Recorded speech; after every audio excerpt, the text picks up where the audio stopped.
I want to introduce a way to think about this function right here, n factorial. The factorial sign is also known as the exclamation mark, right? And in case you don't know what this does, well, all it does is, say, for example, you took 5 factorial. What this means is you take the number and then you multiply by all the numbers below it. So you go 5, 4, 3, 2, 1. So you multiply by all the numbers below it until you reach 1.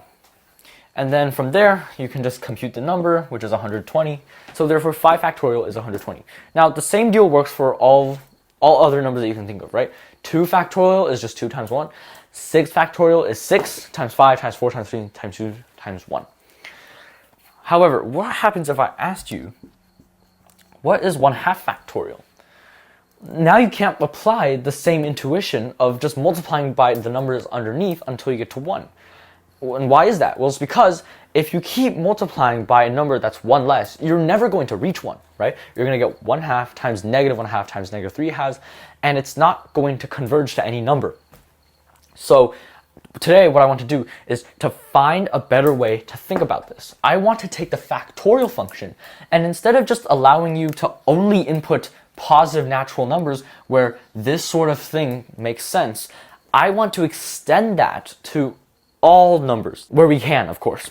And you can see here that Desmos actually already does this for us. You can see here I have x factorial plotted, and right here you do see a graph that is x factorial. Here, when x equals 0, you can see that the output is 1, because 0 factorial is 1. And similarly, if we trace our way up to, say, x equals 2, then we get 2, because 2 factorial is 2.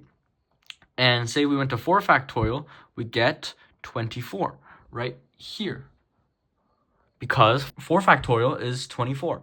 Now, this is important for another reason, and that's because you can see we actually can make a smooth curve, draw out a smooth curve based on the factorial function. And values like 1/2 factorial do actually exist. So let's get started. And why I want to start with the power rule for differentiation.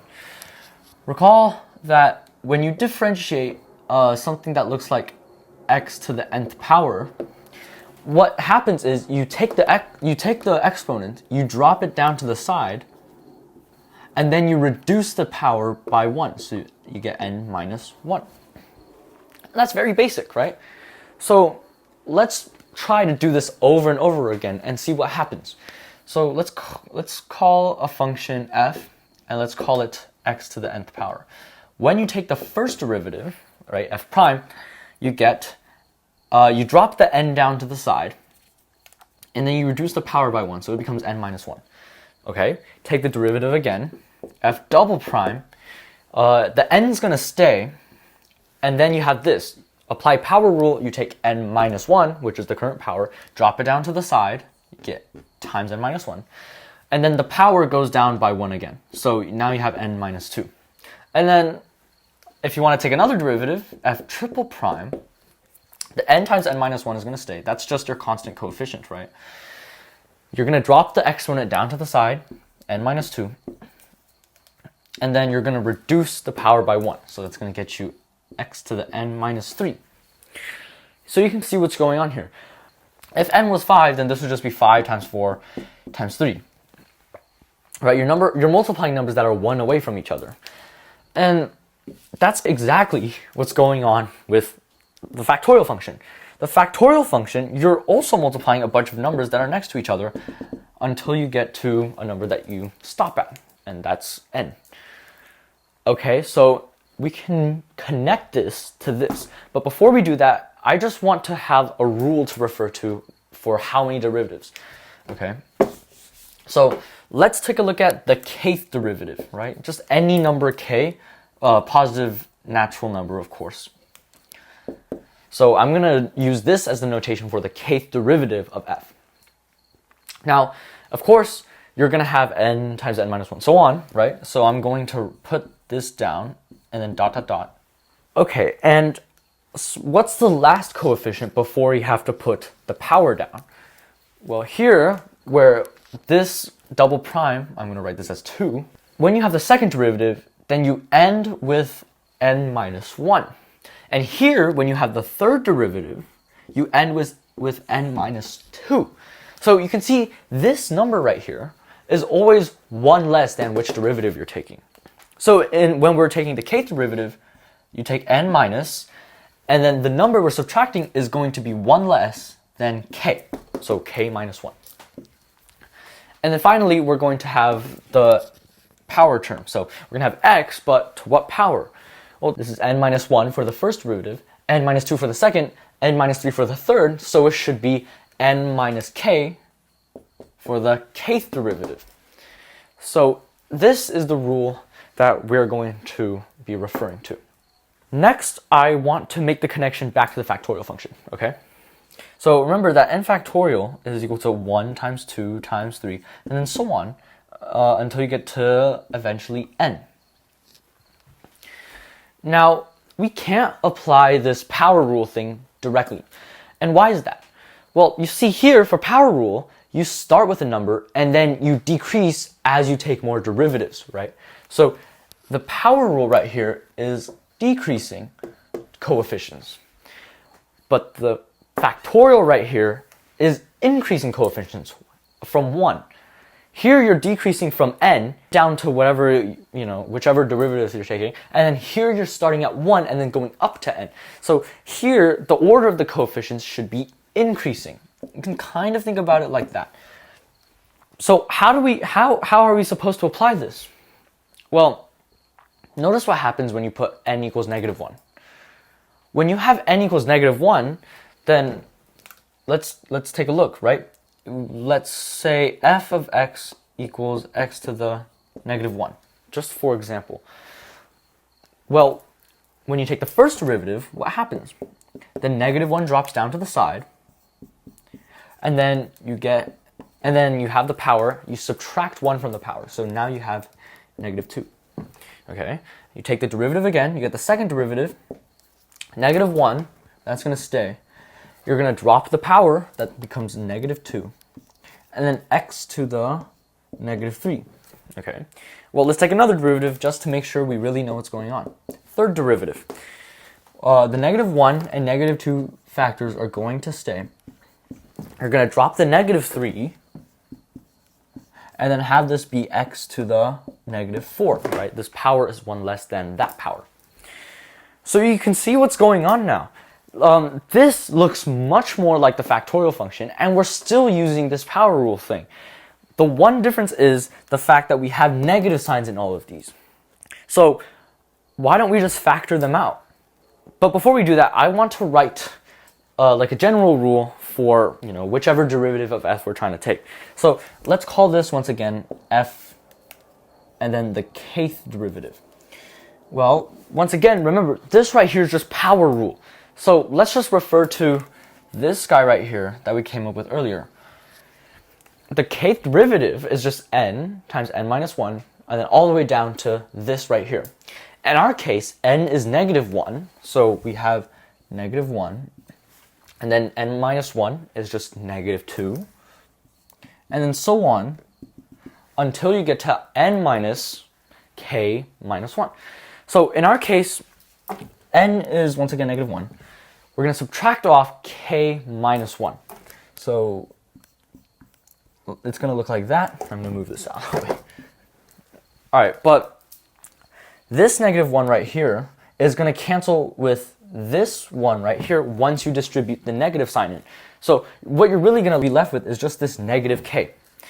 So this final term right here is just going to be a negative k. And then we have the power term to deal with. And that's just x to the n minus k. In our case, n, once again, is negative 1. So we're going to have x to the negative 1 minus k instead of n minus k. All right, so we've just found a rule for this. And now we don't need this anymore. So let's get rid of it. All right, let's write this a little better maybe. So we see that since there's k factors, and each one has a negative sign, there's going to be k negative signs. So if you want to, you can factor them out and write it like this. A negative sign is really just a negative 1. And since we have k of them, because there's k factors, we're going to have k of them multiplying together. So it's going to be negative 1 to the kth power. That's pretty simple. And what are you left with? You're going to be left with 1 times 2 times 3 times 4 all the way up until k. So you have 1 times 2 times 3, dot, dot, dot, all the way up until k. And what is this right here? This is just k factorial. So we found a form to write k factorial in. So that's pretty nice. And then we still have x to the negative 1 minus k. All right, great. And I'm going to write this as f is just 1 over x. The kth derivative of f, we can write like this. dk over dx to the k, right? This is just how, the k is just which derivative we're trying to take. In this case, it's just any number k. And then remember the function that we're taking the derivative of is just 1 over x. So we have this right here. And this is going to be pretty important to us. So now you're like, oh, we're probably done, right? Because we already have like an expression to express the factorial. But not really, because this, you can't just plug in any k and immediately find what k factorial is. Instead, what I want to do is find an expression you can directly plug k into and then immediately evaluate a number. So we already have this expression, okay, on the right-hand side. Let's find an expression that matches the one on the left-hand side, because this right now is not looking so clean. The kth derivative of 1 over x, I'm pretty sure there's a better way we can try to express this. Now, since we're taking the kth derivative, maybe we can start with a function that is easy to take the derivative of. And obviously that would be e to the power of x, okay? Why? Because the derivative of e to the x is simply e to the x. It repeats. Now, notice that however many times you take the derivative of e to the x of, say you take the second derivative of e to the x, well, it's still going to be e to the x. So the bad thing about using this right here in this exact form is that you don't really have information on which derivative you're taking. This is the second derivative and it looks identical to the first derivative. So we want to find a way to label which derivative we're taking, because eventually we're going to end up taking the kth derivative and we're going to want the fact that k is part of our expression on the right hand side. Okay, so how do we do this? Well, I'm going to stick with something of exponential form, but let's put e to the tx. When we're still differentiating with respect to x, okay, this right here is our variable, not the t. The t just treated like a constant. And why do I want to do that? Well, when you take the derivative of this, the exponential term is going to repeat, so you still have e to the tx. But when you take it with respect to x, t is just a constant coefficient, right?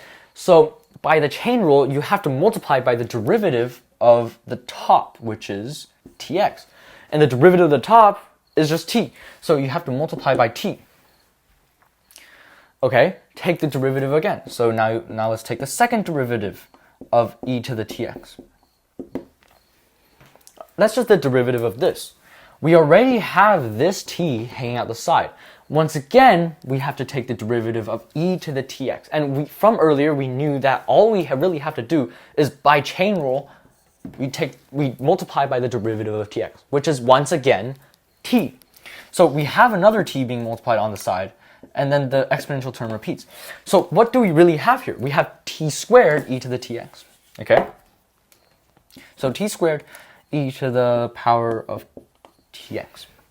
All right, and let's do this for one more time just for the sake of robustness. I'm pretty sure you can figure this out by now. The third derivative of e to the tx, well, we're going to start with the second derivative, which has a t squared already, and then we take the derivative of e to the tx. And the derivative of e to the tx is just t times e to the tx.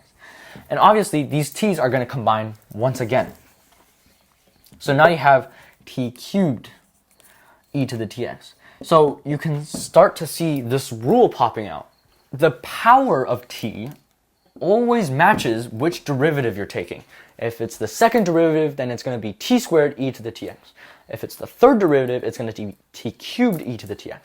So if you want to just take any derivative, and in this case, remember, we're trying to find a matching form for this guy right here, the kth derivative.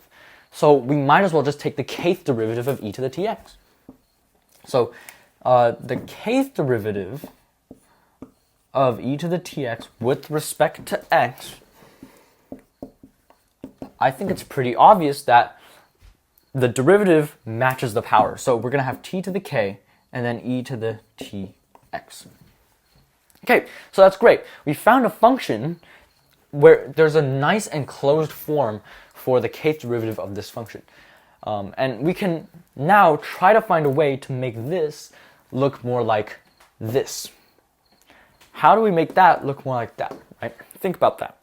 But before I do that, notice that on the right-hand side here, you have this -1 to the kth power. And that's kind of annoying, right? It would look much better if that wasn't there. Because now you just have a k factorial to deal with, and the x to the -1 minus k. We'll deal with that later. But the point is, maybe in the left-hand side, we can manipulate this function here to give us a factor of -1 to the k. So that way, on the left-hand side, if you have -1 to the k, and the right-hand side you have -1 to the k, they can simply cancel each other out. So how do we pull out a term of -1 to the k right here? Well, you already have a t to the k, so if you could make it -t to the k, then you have this -1 that's already baked in. Yeah? Do you get what I'm trying to say? -t to the kth power. You can factor out the negative sign. The k distributes onto the negative sign. So you get -1 to the k and then t to the k. So right here, all we need this t to become is negative. And how do we do that? Well, we just plug in a -t wherever you see a t, yeah? So if we plug in a -t on the left-hand side, then we get e to the -tx. All right? And on the right-hand side, this factor right here, t to the k, it's going to become this guy right here. And this guy already showed you that you can decompose this into -1 to the k times t to the k. So we're going to have -1 to the k, t to the k, and then e to the power of tx. We're getting closer and closer to the finish line. So we have this factor to help us out with the cancellation. Great. But how do we once and for all make this guy look exactly the same as this guy? Okay, and here is where we're going to experiment with some stuff with this inner function right here, e to the -tx, okay? Now, notice that if you integrate this guy, what happens? If you integrate e to the -tx, sorry, let's do this with respect to t, all right? We're differentiating with respect to x, and we want to maintain that it's the kth derivative. So instead of integrating with respect to x, let's integrate with respect to t, right? We're already using x to take the kth derivative, and we want to keep that because it matches this thing we have up here. So instead of integrating with respect to x, let's integrate with respect to t. Now what happens? If you do a quick u sub, if you let u equal to -tx, then you differentiate both sides. On the left hand, you get du. On the right hand side, the -x is going to stay, okay? Because in the t world, x is just a constant, all right? So the -x is what's going to stay behind. That's the constant that's being multiplied. T right here, when you differentiate that, it's going to become dt. Now, isolating dt, we just divide -x on both sides. You get du over -x, and that's equal to dt. So let's go ahead and rewrite this integral using the u sub.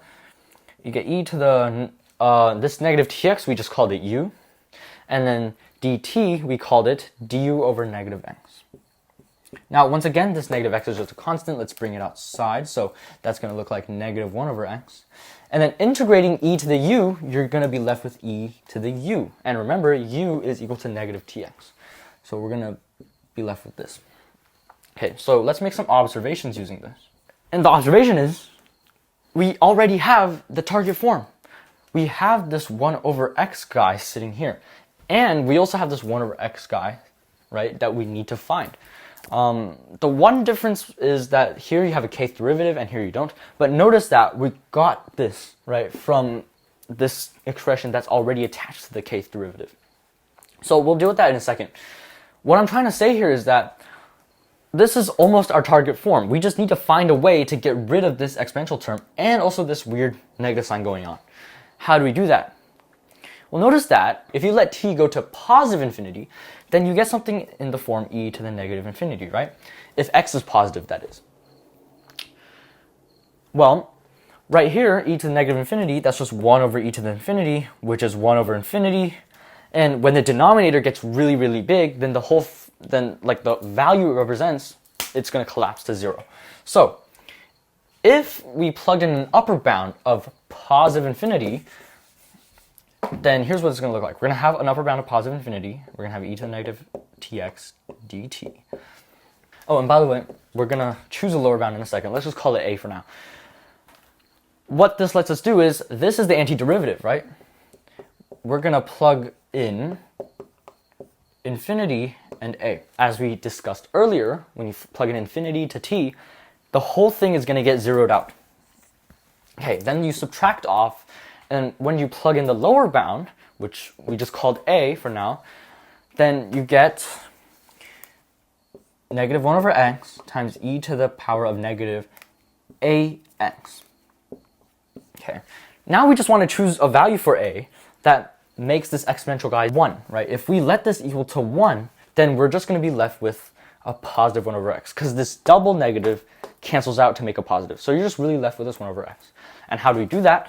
Well, if you just let a equal 0, right, then e to the power of 0 is just 1.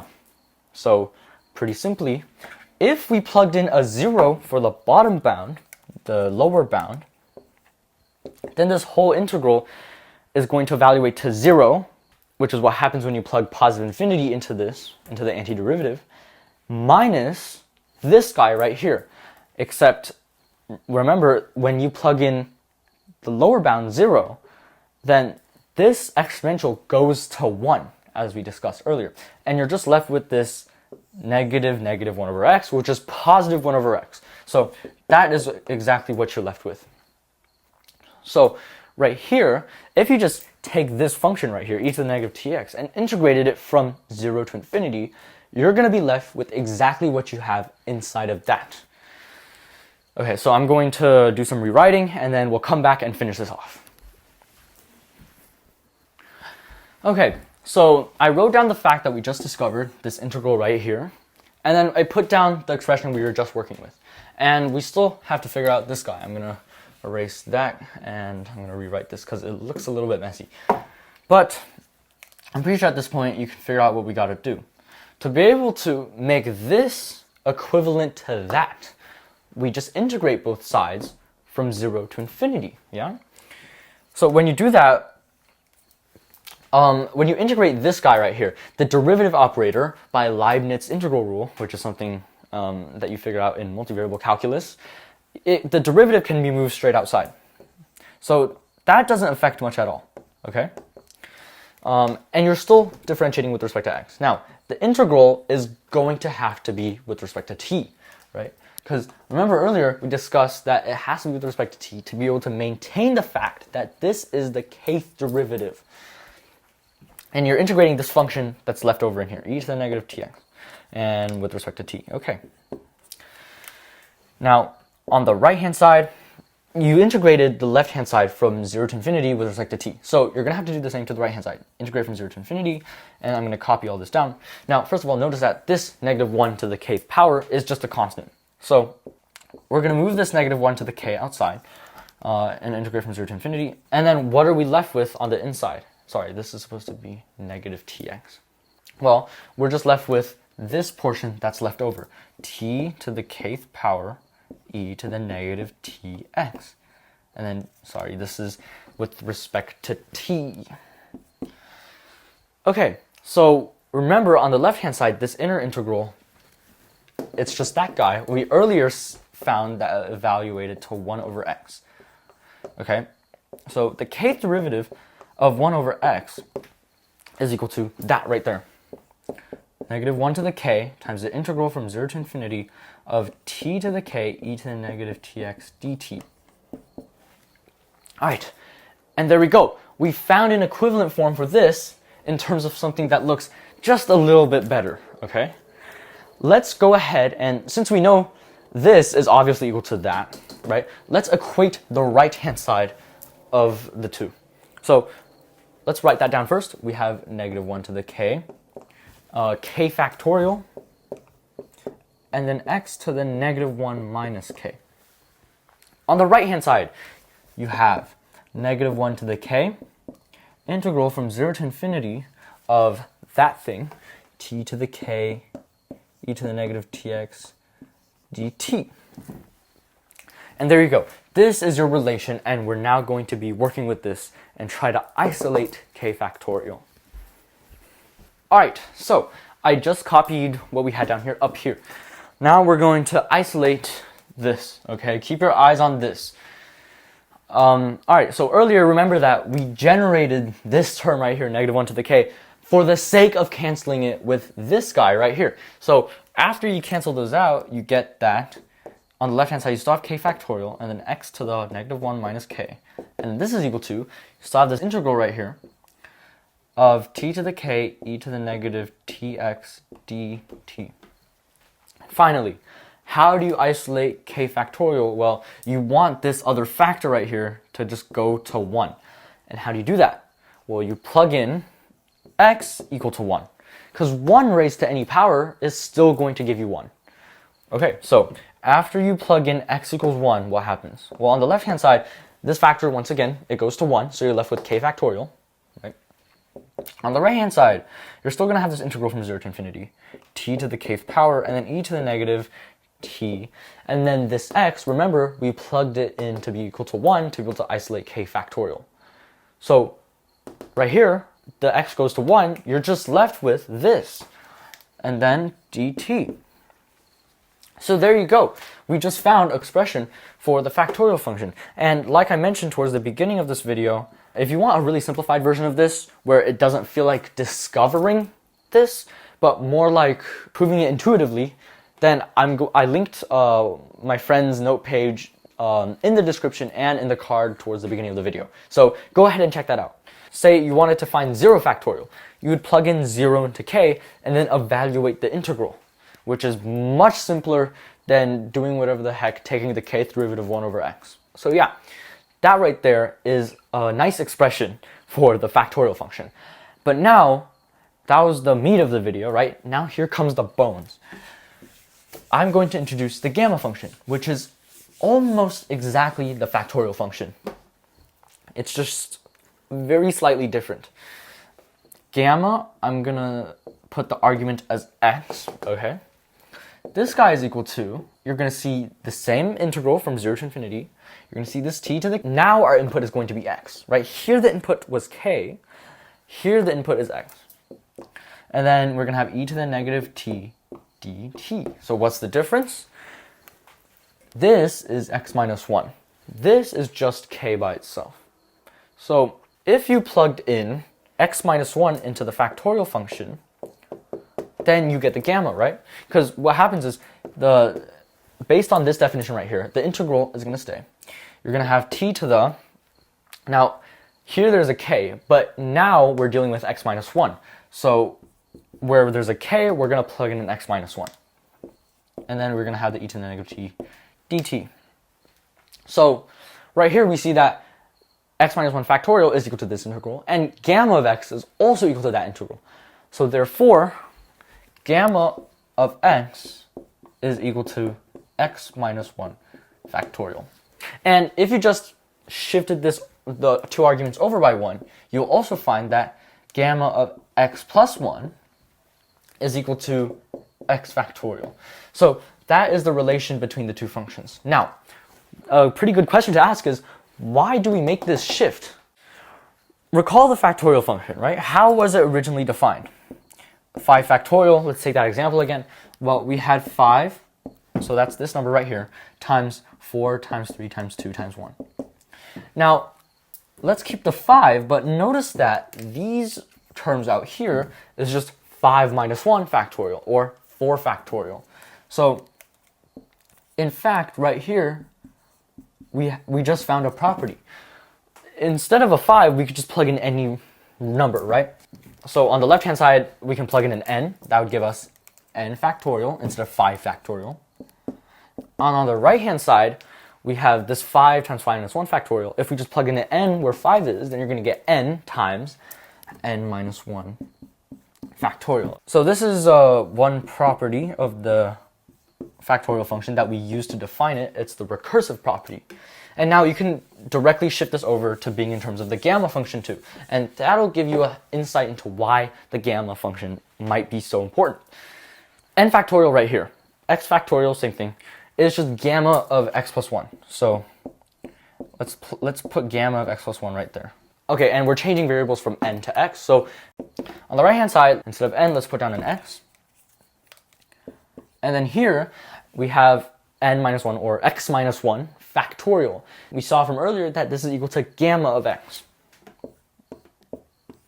So this right here is why we make the shift from x to x minus 1.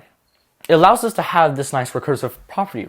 If you're at x and you want to find the next iteration of your function gamma, then you just multiply by x. That's very, very basic, but it also works really well. So that is one part about what makes the gamma function really nice. And the other part is basically its structure, right? When you're solving integrals, it's very common to see something that's in the form of a polynomial times a decaying exponential.